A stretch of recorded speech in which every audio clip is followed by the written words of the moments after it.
Hello everyone. In this video I will show you how to fix the VAN restriction error in Valorant. First, open the Start menu and search for Windows Security. Click on it to open the Windows Security dashboard. Inside this menu, you will see several sections, but the one you need is called Device Security. Open Device Security and wait for the next page to load. Here you should see an option called Core Isolation. Select Core Isolation to view the details. After that, click on Core Isolation Details. Inside this section, you will find a feature called Memory Integrity. If memory integrity is turned on, switch it off. You may be asked to restart your PC, so go ahead and restart if needed.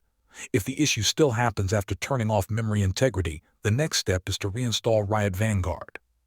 To do this, close Valorant completely. Then open the Start menu and search for Riot Vanguard in your list of installed programs. Select it and choose Uninstall. Once Vanguard is removed, restart your PC. After restarting, launch Valorant again. The game will automatically reinstall a fresh copy of Vanguard. Allow it to install fully and then try opening the game again. Most players find that these steps fix the VAN restriction error. Thanks for watching.